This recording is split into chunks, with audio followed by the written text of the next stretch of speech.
So we're in T3's offices and Sony has sent us down their brand new PS4. This is the first time this machine has been given to journalists to have a look at outside of a glass box, so let's have a look. As you can see, it's very, very sleek in its design. It basically looks like the Xbox One in a wind tunnel. If you have a look at the top there, you've got a matte finish over here and a reflective one there, which is a very, very fingerprint sensitive, so I'm not going to touch it too much. At the back, you've got several ports. You've got your HDMI, you've got your optical port, you've got your LAN connector, you've got your AUX port, and you've obviously got a port for the power cable to go in. You've also got a huge series of vents back here, so this probably keeps the machine quite cool.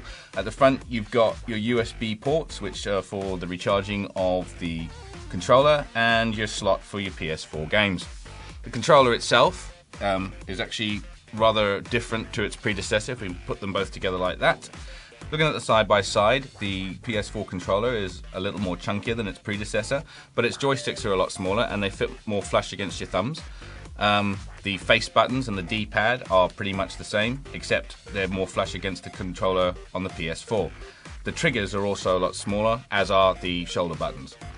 Perhaps the biggest difference between these two controllers is obviously the addition of the touchpad. Which you can click in to use it as a start button, so don't worry, your start button and your ability to pause your game has not disappeared into the ether. This is also used in conjunction with games. At a demo that we recently saw where you could use the touchpad in conjunction with a camera, that you could use it to flick robots from out of the controller onto the screen in front of you.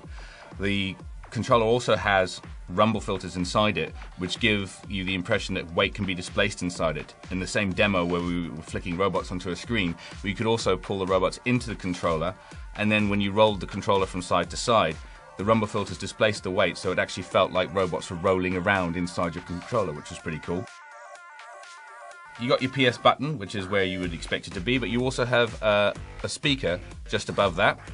On the back, you've got a port for a bespoke PS4 headset, and on the front you obviously have the port for your recharge cable.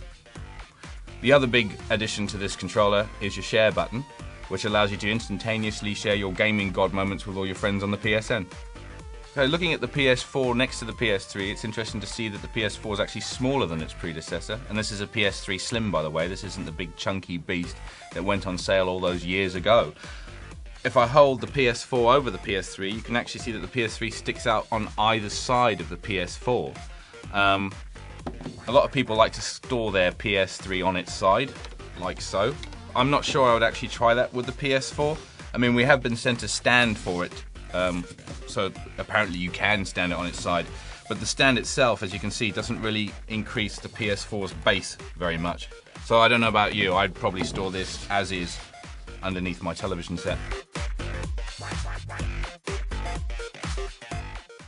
I see it now. It's always been inside of me.